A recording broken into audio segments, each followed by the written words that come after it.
안녕하세요. 저는 인천에 살고 있는 30대의 평범한 여성이랍니다. 세상에 별 사람들이 다 있듯 별의별 사연들을 품고 살잖아요. 그런데 저는 제가 이 일을 겪기 전까지는 그렇게 크게 힘든 일이 없었습니다. 너무 충격적인 일이라 30년 동안 조용했던 삶에 폭탄이 한 번에 떨어진 건가라는 생각이 살며시 들기도 했는데요. 그런 제 사연 다들 한 번만 들어주시길 바랍니다. 전 원래 어려서부터 결혼을 일찍 하고 싶어 했어요. 오죽하면 고등학생 때도 결혼 노래를 불러서 저희 아빠께서는 그렇게 빨리 집을 떠나고 싶냐며 서운해 하셨고, 친구들은 제가 1등으로 결혼할 거라 생각했죠. 저 역시 제가 1등으로 결혼할 줄 알았습니다. 그러나 현실은 제 꿈을 이루기에는 너무 버거운 존재였어요. 늘 자연스럽게 만나서 연애하는 걸 좋아했던 편인데, 그러다 보니 결혼 상대로는 부족한 면들이 보였고 결국 헤어짐으로 이어졌습니다. 그들이 특별히 뭘 잘못했다기보다는 결혼까진 아닌 연애 있잖아요. 제가 이렇게 헤매고 있을 때 주변 친구들은 오히려 저보다 빨리 시집을 가기 시작했고 애를 낳고 사는 모습을 보니 마냥 부러웠습니다. 그렇게 초조해할 나이는 아니라는 걸 알지만 그냥 결혼을 하고 싶었거든요. 결국 저는 자연스러운 만남을 포기하고 결혼을 위해 상대방의 조건을 모두 파악한 후 만나는 자리를 선택했고, 그렇게 여러 남자와의 만남 끝에 제 짝을 찾았습니다. 지금의 제 남편은 조건도 만족이었는데 심지어 첫날 얼굴을 확인했더니 너무 잘생겨서 완전히 빠져버렸습니다. 결혼 생활은 결국 서로 얼굴 보고 사는 거잖아요. 남편의 외적인 모습까지 제 맘에 쏙 들어버렸습니다. 역시 인연은 따로 있다고 하던데 내 인연이 여기 있었구나 싶었어요. 남편도 저도 서로 결혼을 전제로 만나는 거라 연애 초기부터 자연스럽게 결혼에 대한 얘기를 주고받으면서 계획을 세웠습니다. 그리고 전 이 연애가 마음에 무척 들었어요. 뭔가 시간 낭비하는 것 같지도 않고 조건도 알맞지만 무엇보다 진심으로 서로 사랑해서 하는 결혼이니 더욱 좋았죠. 저만큼이나 결혼을 서두르고 싶어 했던 남편은 만난 지 1년도 안 된 상태에서 제게 프로포즈를 했습니다. 예상치도 못하게 받은 프로포즈는 잊을 수 없는 감동으로 남았고 저희는 바로 결혼을 준비했어요. 친정 부모님은 남편을 두 팔 벌려 환영하시는 분위기로 친아들처럼 반겨주셨고 남편도 저희 부모님께 살갑게 정말 잘했습니다. 그리고 시댁에 인사를 하러 갔을 때도 똑같은 분위기였어요. 저희 집도 꽤 밝고 유쾌한 분위기인데 시댁도 화목함이 인상적이었습니다. 특히나 시부가 굉장한 사업가셔서 경제적 여유가 있으신 편인데도 오히려 검소하신 게 정말 좋았어요. 남편에게는 위에 누나와 아래 여동생이 있었고 시댁에 인사를 하러 갔을 때 모두 함께 뵙습니다. 오느라 고생했네. 어서 와요. 네, 안녕하세요. 저는 성미연이에요, 아버님, 어머님. 그래요. 오느라 힘들었을 텐데 어서 들어와요. 임금님 수라상 저리 가라 할 정도로 한상 가득 차려서 저를 환대해 주셨고 좋은 분위기 속에 함께 식사를 했습니다. 처음엔 형식적인 대화들로 시작해서 슬슬 어색함이 풀렸죠. 그리고 시부께서는 제게 정말 마음에 쏙 든다며 첫 대면에 통과를 아주 통쾌하게 외치시며 배웅을 해주셨습니다. 양가에 모두 인사를 마치고 나니 결혼한다는 게 실감이 나기 시작하면서 양가 부모님 모두 저희를 좋게 봐주시니 다행이었어요. 이 얘기를 제 친구들에게 했었는데 몇몇 친구들은 더 살아봐야 안다고 말해주기도 했고 몇몇 친구들은 시댁 제대로 만난 것 같다면서 부럽다고 하기도 했습니다. 제가 사람 보는 눈이 정확하지는 않지만 느낌상 시댁 잘 만난 것 같다는 생각을 하긴 했어요. 사실상 형님의 신우까지 있으면 조금 쉽지는 않죠. 그러나 제 결혼 생활은 그렇지 않았습니다. 결혼 후에 오히려 형님과 신우랑 따로 만나면서 데이트도 하고 그렇게 잘 지냈어요. 특히 형님은 저를 엄청나게 챙겨주셨습니다. 제가 자기 여동생 같이 느껴진다면서 혹시 살면서 어렵고 힘든 일이 있으면 무조건 형님께 털어놓고 의논하라고 말해주었죠. 마치 제게 친언니라도 생긴 것처럼 의지를 많이 했습니다. 시댁과 저희 신혼집이 차로 40분 정도 거리였고 결혼하신 형님네는 1시간 거리였어요. 그리고 미혼인 신혼애랑은 20분 거리로 가장 가까웠죠. 신우는 미혼이기도 하고 아직 젊어서 친구들과 시간을 많이 보내는 탓에 자주는 못 봤는데 1시간 거리에 사는 형님은 저랑 놀겠다며 그 힘든 거리를 왔다 갔다 해주셨습니다. 하도 저희 집 쪽으로 자꾸 오셔서 이번에는 제가 가겠다고 하면 절대 안 된다고 막으셨거든요. 그래서 정작 저는 형님네 동네에 못 가봤습니다. 한 번은 제가 형님에게 물어봤어요. 형님, 근데 왕복 2시간이 넘는데 매번 이렇게 오시는 거 안 힘드세요? 다음에는 진짜 제가 갈게요. 무슨 소리야.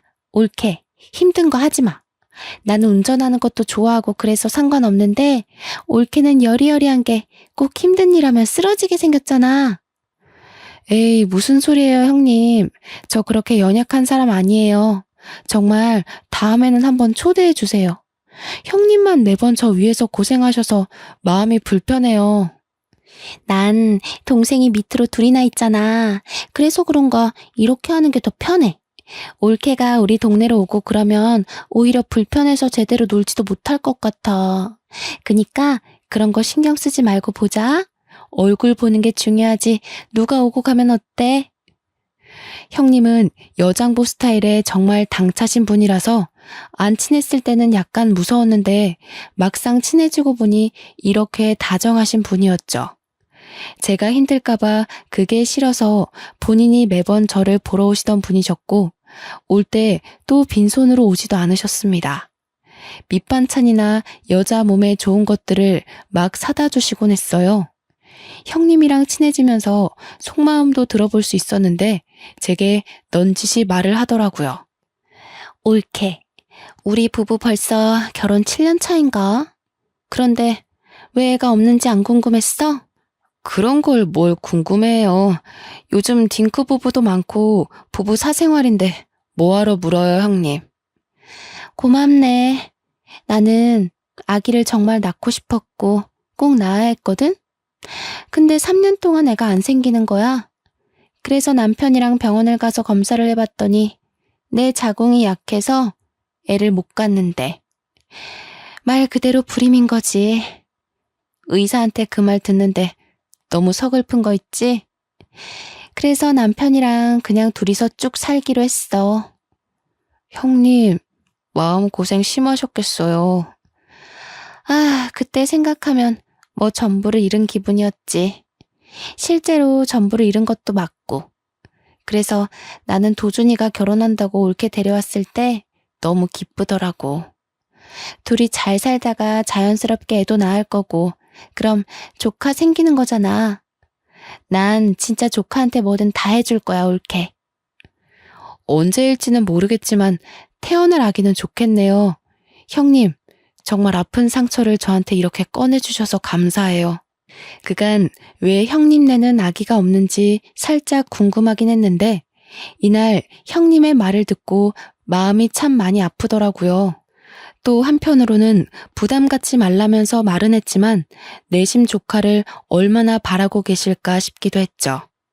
저희 부부는 아기를 늦게 가질 생각도 없었고 자연스럽게 가질 생각이었기 때문에 하루빨리 좋은 소식을 들려드려야겠다 싶었습니다. 저를 챙겨주는 좋은 마음은 형님뿐만이 아니었죠. 시부모도 정말 과했습니다. 명절이 되어 시댁에 가기라도 하면 제가 힘들까봐 오히려 형님과 신우에게 일을 시키고는 하셨죠. 자꾸 그런 모습들이 오히려 부담스러워 정말 괜찮다고 제가 하겠다고 나서면 남편까지 나서서 저를 쉬게 했습니다. 저 정말 괜찮아요. 다 같이 얼른 하고 쉬는 게 좋죠. 저도 할게요. 무슨 소리야. 얼른 방에 가서 쉬고 있어. 이런 거 젊어서부터 자꾸 하면 몸 상해. 그래, 옳게. 나랑 도희가 할 거니까 얼른 가서 쉬어. 아, 정말 괜찮아요. 그냥 같이 할래요. 어디 아픈 것도 아닌데 저만 왜 특별 대우를 받아요. 그게 우리 집안 룰이야. 며느리라고 막 부려먹는 거 난 딱 질색이야. 그니까 얼른 들어가서 쉬다가 저녁 먹을 때 나와. 상상도 해본 적 없는 시댁에서의 풍경이었습니다. 제 지인들만 해도 명절날이로 명절만 지내고 오면 끙끙 앓고는 했는데 전 오히려 너무 심심했죠. 과할 정도로 저를 아껴주고 챙겨주는 시댁 식구들 덕분에 좋기도 하지만 한편으로는 부담스럽기도 했습니다. 저를 과하게 챙겨주셨던 분들이지만 약간 이상한 부분은 있었어요. 형님은 제가 몸에 해로운 것이라도 하려고 하면 완전 태도가 돌변하셨습니다. 평소에 보지 못한 모습을 보이며 정색을 하더라고요. 형님과 데이트를 하다 가볍게 맥주 한 잔을 먹으려고 한 적이 있었죠. 그런데 형님은 갑자기 정색하면서 저를 말렸습니다. 옳게, 지금 술 마시려는 거야? 치킨을 먹는데 맥주를 안 마셔요? 전 당연히 맥주 한 잔 하는 줄 알았죠. 형님 드시기 싫으시면 음료수 드세요. 저는 시원하게 맥주 마시려고요. 무슨 소리야, 옳게. 내가 맥주를 마시고 옳게는 음료수를 마셔야지. 아직 아기도 안 낳은 사람이 몸 관리 안 하는 거야? 그러다 큰일 나. 형님, 맥주 한 잔 먹는다고 무슨 큰일이 나요. 평소에도 마시는데요. 평소에도 마신다고? 그러지 마, 옳게. 몸 관리는 똑바로 해야 해. 그러다 나처럼 애 못 가지면 정말 어쩌려고 그래. 그걸 원하는 거야? 네? 그건 아니지만. 형님, 혹시 화나신 거예요? 나 지금 화났거든? 몸 관리 좀 잘해줘. 다 큰 성인이 맥주 한 잔을 마신다고 화를 내는 걸 보고 황당했습니다. 제가 임신 중에 마시는 것도 아니고 심지어 임신 준비를 하고 있는 것도 아닌데 너무 과하지 않나 싶었죠. 이때부터 형님의 행동을 유심히 보게 되었어요. 그렇게 유심히 보니까 형님이 제게 과하게 막는 것들이 있다는 걸 알았죠. 너무 자극적인 음식이나 건강에 해로운 음식들은 절대 먹지 못하게 했고 형님이 해다 주는 반찬이나 먹자고 하는 음식들은 전부 산모에게 좋은 음식이나 여자에게 좋은 음식이었습니다.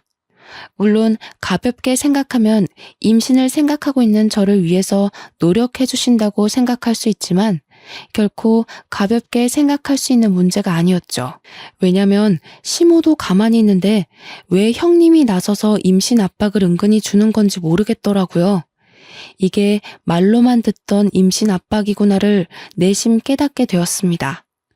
평소에는 천사 모습을 한 형님이셨지만 저렇게 제가 본인의 뜻에 어긋난다 싶으면 완전히 정색한 호랑이로 돌변하고는 했죠. 그런 모습들이 점점 불편해지기 시작할 때쯤 아니나 다를까 형님은 대놓고 제게 물어봤습니다. 옳게, 그나저나 아직 소식은 없는 거야? 네? 어떤 소식이요? 어떤 소식이냐니. 당연히 임신이지. 아, 네, 아직 없죠. 왜 아직 없어? 한참 불타오를 신혼인데. 아직 없으면 문제 있는 거 아니야? 그런데 그렇게 천하태평하게 있는 거야? 형님, 저희 결혼한 지 이제 2달 조금 넘었어요. 아직 걱정할 정도는 아니잖아요. 무슨 소리를 하는 거야. 젊은 사람들은 혼전 임신에 허니문 베이비로 바로 임신하는 마당에. 가만 보면 옳게는 너무 안일하게 생각하는 것 같아. 그런 게 아니라 아직 그렇게 급하지가 않아요. 이 사람도 그렇고 저도 그렇고. 그건 옳게 생각 아니야? 옳게가 자꾸 그렇게 생각하고 말하니까 정작 도준이는 그런 마음이 아니어도 말 못하는 거 아니냐고. 형님, 그런데 왜 화를 내세요? 제가 뭘 잘못한 건가요? 임신을 하는 건 저희 부부가 선택할 일이고 저희끼리 알아서 하겠다고 분명 말씀드렸는데 매번 왜 그러세요? 저 형님이 자꾸 이러시는 거 너무 불편해요. 옳게, 불편이고 뭐고 지금 그게 중요한 게 아니야. 내일 나랑 어디 좀 가자. 오후에 시간 꼭 비워도? 형님은 제게 임신을 아직도 안 했다며 대놓고 화를 내셨어요. 과연 이게 맞는 상황인가 싶었습니다. 저는 이날 집으로 돌아와서 아무리 생각을 해봐도 형님의 태도를 이해하긴 어려웠고 남편에게 전부 솔직하게 말했어요. 여보, 형님이 자꾸 나한테 임신하라고 압박을 줘. 한두 번도 아니고 술 마시면 몸 관리 안 한다고 뭐라고 하고 조금 매운 거 먹어도 뭐라고 하시는데 처음에는 그러려니 했거든? 근데 이게 계속 쌓이고 쌓여서 이상하다 싶었는데 오늘은 대놓고 화를 내더라니까? 대체 형님 왜 그러셔? 당신이 이해 좀 해줘. 그래도 누나가 당신 끔찍하게 생각하고 챙겨주잖아. 누나는 애를 엄청 원했는데 불임으로 애 못 나온 거 알잖아. 그러니 조카가 보고 싶겠지. 그 과한 마음이 당신을 힘들게 했나 보다. 혹시라도 너무 과하면 말해줘. 내가 자제시킬 테니까. 나도 그렇게 생각하고 이해하려고 한 건데 도가 지나치잖아. 내가 임신을 언제 하든 솔직히 형님이 신경 쓰실 부분은 아니잖아. 어머님 아버님도 가만히 계시는데 형님이 왜 그러셔? 그렇지 맞지. 누나가 조금 과했네. 당신이 이해 좀 해줘. 남편에게 말했지만 돌아오는 대답은 이해를 해달라 뿐이었습니다. 솔직히 저도 형님이 불임이라는 말을 듣고 조카를 원해서 그렇겠다고 생각을 하면서 이해하려고 노력을 많이 했었죠. 하지만 저렇게 대놓고 화까지 내는 걸 누가 쉽게 이해하겠어요. 기분이 너무 나빴지만 꾹 누르고 다음 날이 되었습니다. 형님은 이날 제게 어딘가를 가자고 했지만 솔직히 가기 싫었어요. 가기 싫어서 빈둥빈둥 하고 있는데 아주 칼같이 저를 데리러 왔고 어디 가는지도 모르고 우선 차에 탔습니다. 제가 차에 타서도 내내 어디 가는 거냐고 물었는데 대답을 안 해주는 거예요. 자꾸 말을 돌리고 회피하는 게 느껴져서 뭔가 이상하다고 싶었습니다. 그렇게 한 상가 건물 지하 주차장을 들어가는데 그 건물은 병원 건물이었죠. 얼핏 산부인과를 본 것 같아서 제가 혹시나 하는 마음에 차에서 내리지 않고 물어봤습니다. 형님, 설마 지금 산부인과 가는 거예요? 어? 산부인과 가는 거 맞는데? 여기가 내 지인이 의사야. 그래서 잘해줄 거야. 걱정하지 말고 얼른 가보자. 자연 임신이 어려운 거면 빨리 시험관이든 뭐든 해야지. 그렇게 넋 놓고 있을 때가 아니거든. 형님, 정말 뭐 하시는 거예요?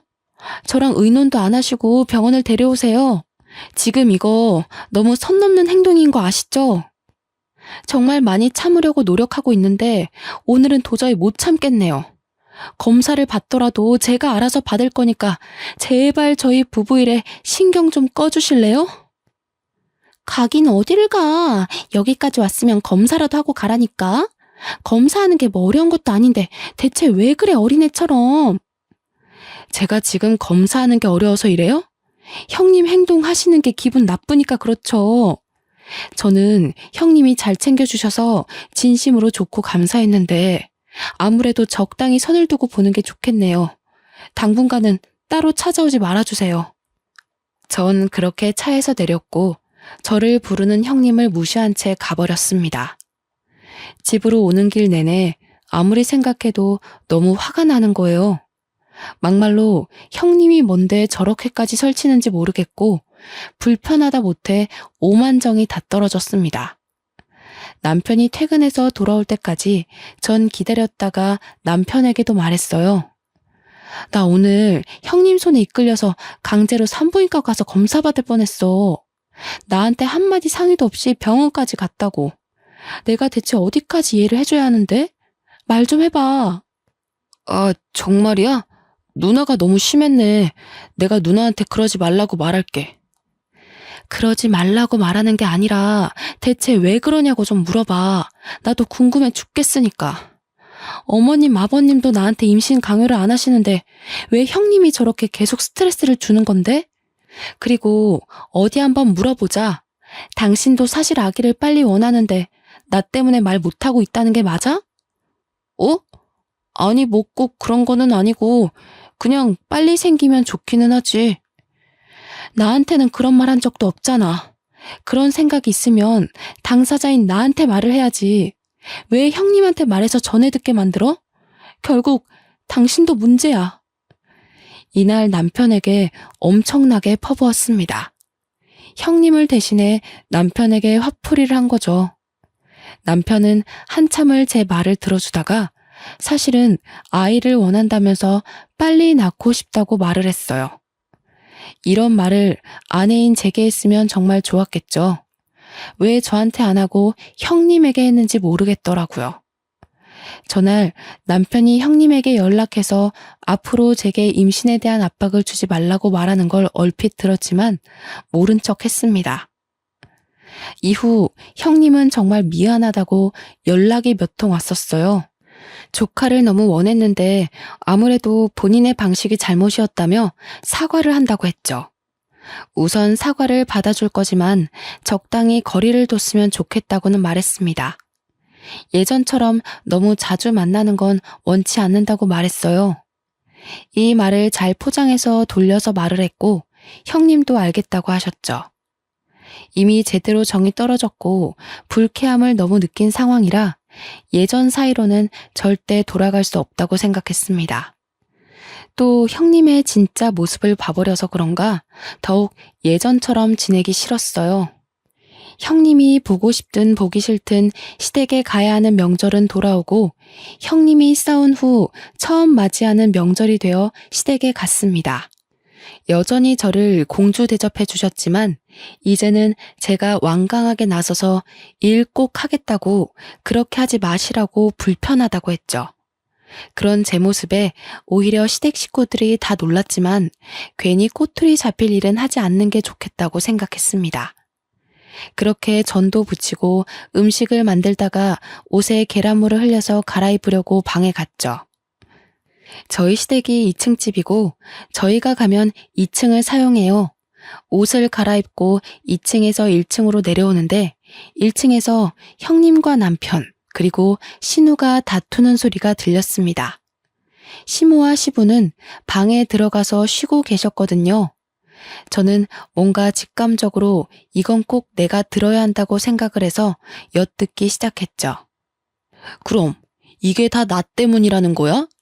애초에 이건 도준이 네 탓이지. 결혼한 지가 언젠데 아직도 애 한 명을 못 만들어. 너 바보냐? 어디 부족해? 그만들 좀 해. 다 들리겠다고. 엄마 아빠도 그렇고 새언니도 들으면 어쩌려고 그래 정말? 어련히 알아서 할 건데 누나가 설쳐서 이 꼴난 거를 왜 인정을 안 해? 웃기지 마. 그게 뭐가 그렇게 어렵다고 너는 여태 몇 년 동안 그거 하나를 못하냐고. 언제까지 내가 이러고 있어야 하는데 나는 뭐 좋아서 이러고 있냐고. 아 그럼 빠지던가. 원래 아들인 나한테만 주는 건데 불쌍해서 끼워줬더니 말이 많아. 내가 경고하는데 누나 설치지 마. 한 번만 더 설쳐서 일 키우면 누나는 국물도 없어. 아 그만들 좀 하라고.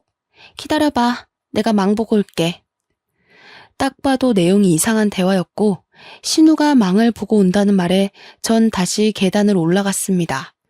그리고 자연스럽게 내려오는 척 했어요. 마주친 신우에게는 뭐 가질러 가냐고 물었고 저를 보고 깜짝 놀란 신우는 어색하게 그렇다며 올라갔습니다. 내려와서 아무렇지 않게 음식을 하는데 아무리 생각해도 저 대화에 대해 너무 물어보고 싶었죠. 그러나 물어본다고 대답해줄 사람들은 아니었기에 머리를 굴려봤어요. 분명히 뭔가 있구나 싶었습니다. 제가 음식을 하는 와중에도 제 눈치를 살짝 보는 형님과 남편의 시선이 느껴졌지만 애써 무시하며 음식을 했어요. 다 끝낸 후 다 같이 저녁을 먹는데 갑자기 형님이 이상한 말을 꺼냈습니다.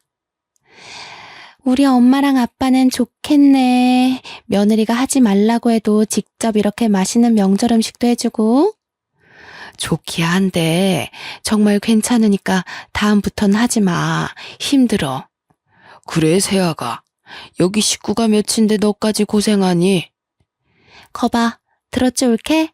다음부터는 안 해도 괜찮아. 올케는 이런 거 하지 말고 예쁜 손주를 안겨줘야 진짜 효도하는 거지. 그렇지? 아유, 그럼 바랄 것도 없지. 내가 지금 이 나이에도 아직 버티고 있는 이유가 태어날 손주한테 한 푼이라도 더 주려고 그러는 건데. 그러게, 생각해보니 너희는 여태 소식이 없니? 병원은 가본 거야? 몸에 문제 있는 거 아니야? 아, 저희 아직 젊고 병원까지는 안 가봤어요.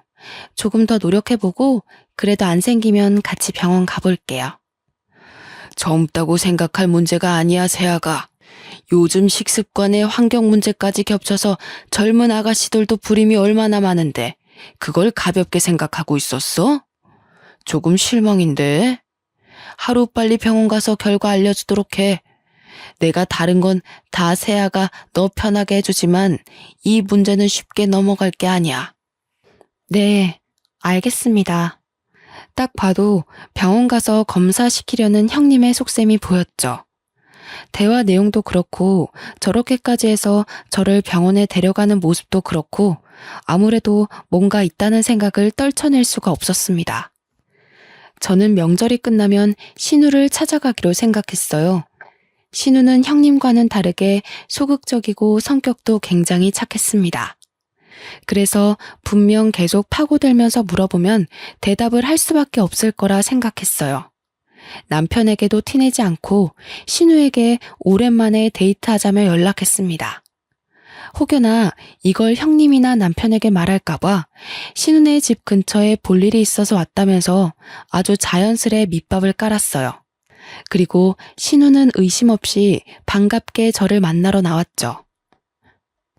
신우와 저녁을 맛있게 먹고 조용한 카페를 찾아가서 대화를 나눴습니다. 솔직하게 뭐냐고 물어볼까 아니면 은근슬쩍 알고 있는 척 물어볼까 엄청 고민했어요. 신우 성격상 제가 뭘 알고 있어야 스스로 실토할 것 같아서 아는 척 연기를 시작했습니다. 아가씨, 나는 우리 식구들 다 진심으로 아주 좋았는데 어머님 아버님 빼고는 나한테 다들 진심이 아니었더라? 아가씨도 그렇고 그래서 너무 속상하던데? 네? 언니 그게 무슨 말이에요 갑자기? 뭐든 꼬리가 길면 다 걸리는 법이거든. 셋이서 작정하고 나 하나 바보 만들면 끝까지 내가 모를 거라고 생각한 거야? 그나마 내가 오늘 아가씨를 만나러 온 이유는 앞길이 아직 창창하고 젊으니까 기회를 주려고 온 거야. 나한테 모든 걸 자백하면 선처해줄 의향이 있어. 그렇지만 조금이라도 다르게 말하면 오빠랑 형님처럼 똑같이 처벌받게 할 거야. 네? 그게 처벌할 수 있다고요? 아닌데. 그럴 리가 없는데. 나 시간 없어. 선택해서 얼른 말해. 새언니, 정말 미안해요. 저도 언니 볼 때마다 너무 죄책감 느꼈는데 이미 약속은 해서 어쩔 수 없었어요. 지금이라도 뭐든 다 할 테니까 제발 처벌은 하지 말아주세요. 저 아직 시집도 못 갔는데 제발요. 울며 불며 신우이가 말한 내용은 충격 그 자체였습니다. 시부모에게는 재산이 꽤 있는데 남자 손주를 낳는 자식에게 막대한 재산을 물려주겠다고 자식에게 약속을 했답니다. 거기다 유일하게 아들인 우리 남편이 남자 손주를 낳으면 시부가 회사까지 물려주겠다고 했다더군요. 그런데 시부 연세가 꽤 있으셔서 하루빨리 회사를 누군가 물려받아야 했고 정 자식들에게 소식이 없으면 전문 경영인에게 넘기겠다고 했다네요. 그 얘기를 들은 형님과 남편은 작당 모의를 한 거죠. 형님은 이미 불임으로 아이를 낳을 수 없으니 남편이 아들을 낳으면 3분의 1로 셋이서 재산 분할하자는 각서를 썼다고 합니다. 이 사실은 시부모는 당연히 모르고 이 남매들끼리 저지른 일이죠. 상황이 이러니 당연히 제가 빨리 아이를 가져야 했고 형님은 소식이 없는 제가 혹시라도 본인처럼 아이를 못 가질까봐 검사까지 시키려고 했던 겁니다. 전 이 사실을 알고 너무 소름이 끼쳐서 말을 못하고 있었어요. 그런데 이게 끝이 아니었죠. 신우는 정말 제가 본인을 처벌할까봐 무서웠는지 알고 있는 사실을 다 말해주는 눈치였습니다. 꺼이꺼이 울면서 말을 하더라고요. 새언니, 정말 미안해요. 저도 정말 멈추고 싶었던 게 오빠랑 언니는 돈에 미쳤어요. 오빠 전 여자친구랑 원래 결혼하기로 했었거든요. 아이가 생겨서요. 그런데 아이 성별이 딸인 걸 알고 오빠가 그 여자를 버렸어요. 그래서 아이랑 그 여자랑 정말 힘들게 살 거예요. 지금도. 뭐라고? 진짜 너네 사람이 아니구나. 그걸 알면서도 눈 감아준 건 결국 아가씨 너도 공범인 거야. 알아? 아무리 돈이 좋고 각서를 썼더라도 가족이니까 그만하라고, 이건 멈춰야 한다고 말렸어야지. 그런데 나한테까지 피해를 주려고 해? 미안해요, 정말로. 언니는 그 전 여자친구가 꼴나기 전에 얼른 떠나요. 그냥 내가 해줄 수 있는 말이 이것뿐이에요. 그리고 저희 부모님한테는 비밀로 해줘요. 부모님 아시면 저희 죽어요, 정말. 우선 아가씨가 나한테 말한 거 알면 형님이랑 남편이 가만 안 둘 거야. 나도 모른 척하고 있을 테니까 아가씨도 당분간은 모른 척해. 혹시라도 신우가 형님과 남편에게 자백했다고 말해서 일이 틀어질까봐 입단속을 시켰습니다. 모든 사실을 알고 나니까 너무 충격적이라서 그런지 입이 다물어지지도 않더라고요. 충격이 커서 남편과 한 침대에서 도저히 함께 잘 자신이 없어서 일이 생겼다 말하고 그날은 호텔에 가서 혼자 하루를 보냈습니다. 밤을 새우면서 많은 생각을 했는데 그 전 여자친구라는 사람을 찾아서 꼭 만나야겠더라고요. 그래야 정확하게 알 수 있을 것 같았죠. 그런데 이상하게 걸어다니는데 속이 울렁거리고 자꾸 몸이 나른한 게 잠을 미친 듯이 잤어요. 아무래도 스트레스를 과하게 받아서 그런 거겠지 생각하고 넘겼는데 순간 설마 하는 생각이 들었죠. 혹시나 하는 마음에 테스트기를 해봤는데 두 줄이 나와버렸습니다. 하필 이 타이밍에 임신 사실을 알게 되니 막막해서 테스트기를 종류별로 한 6개를 해본 것 같아요. 가장 정확한 건 아무래도 병원을 가봐야 하는 거니 바로 병원을 가봤죠. 주수가 짧아서 아직 성별은 확인이 불가했지만 임신이 맞았습니다. 저는 그냥 그날 바로 남편에게 말했어요. 나 임신이래. 오늘 병원 갔다 왔어. 뭐? 그게 정말이야? 성별은? 아들이래? 무조건 아들이어야 하는데? 당신 정말 웃긴다. 왜 아들이어야 하는데? 임신을 축하해줘야지 성별을 따지고 들어? 왜? 딸이면 어쩔 건데? 지우려고? 어? 에이, 왜 그래? 당신 임신했다고 벌써 예민한 거야? 무조건 아들을 낳아야지. 내 아빠 말 못 들었어? 아들이 태어나야 딱 물려받을 거 다 받고 그러지. 자기 전에 하늘에 빌고 또 빌어야겠다. 무조건 아들, 제발. 딸이면 어쩔 건데? 딸이면 솔직히 난 낳기 싫어. 그냥 지우고 다시 가져야지 뭐. 생명이 무슨 장난이니? 소름 끼친다 당신. 태어나서 환영 못 받을 바에는 기억도 없을 때 없어지는 게 맞지. 너 같은 게 왜 태어났을까? 너희 남매 재산 분할 때문에 아들 낳아줄 여자가 필요하다며? 다 필요 없고 소름 끼치니까 당분간 떨어져서 지내자. 생각할 시간이 필요해. 뭐? 그거야 맞는 말이긴 하지만 그렇다고 해서 당신한테 피해를 준 건 아니잖아. 아, 우선 아직 성별도 모르니까 그래, 떨어져 지내면서 편하게 있어. 내가 안 보일 테니까. 그치만 꼭 몸 조심해야 돼. 사람이라면 감히 내뱉을 수 없는 말을 아무렇지 않게 하는 남편을 보고 전 충격을 받았습니다. 별거를 하자고 말했지만 남편은 별거고 뭐고 귀에 들리지도 않았고 기뻐서 날뛰더라고요. 아직 성별을 모르니 성별이 판별될 때까지는 나가 있어 주겠다는 말을 하는데 저게 사람인가 싶었습니다. 전 이미 모든 마음의 결정은 했고 이혼 준비를 바로 시작했어요. 이어 미혼모로 사는 남편의 전 여자친구를 찾기 위해 흥신소의 도움을 받았습니다. 흥신소의 도움을 받았더니 생각보다 빨리 찾게 되었고, 제 생각보다 그 여자는 너무 힘겹게 살고 있었습니다. 같은 여자로서 너무 안타까웠습니다. 제가 먼저 연락드리니 저보다 남편에게 복수하려고 이를 갈고 있더군요. 안녕하세요. 저 전화드린 성미연이에요. 네네. 집이 허름하죠. 우선 앉으시고 정말 찾아와줘서 고마워요. 그 자식 그쪽한테도 그렇게 했어요?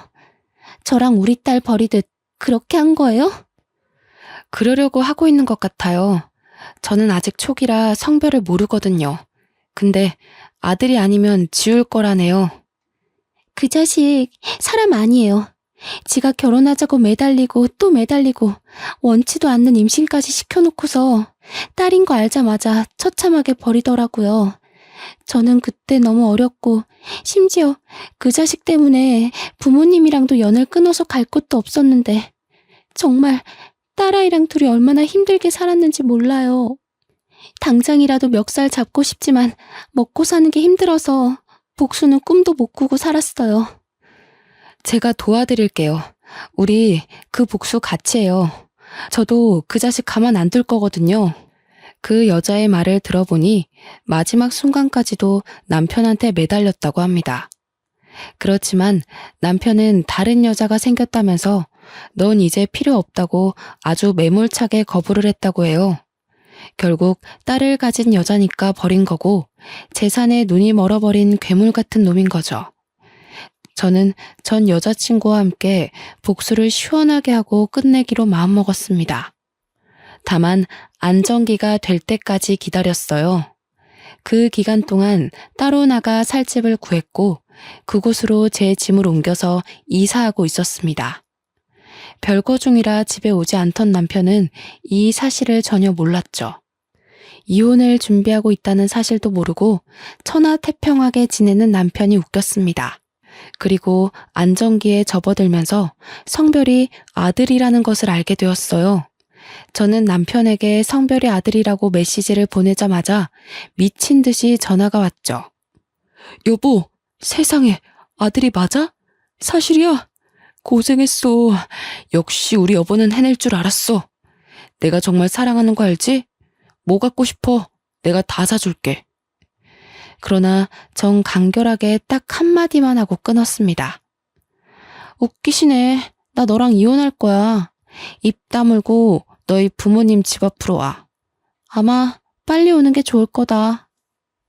남편이 버린 전 여친과 함께 시댁으로 쳐들어갔습니다. 시댁에 도착했을 때는 이미 형님과 신우 그리고 시부모가 있었고 전 여자친구를 보자마자 형님과 신우는 사색이 되었죠. 영문을 모르는 시부모에게는 제가 친절하게 설명을 해드렸습니다. 어머님, 아버님, 당신 자식들이 얼마나 괴물인 줄 아세요?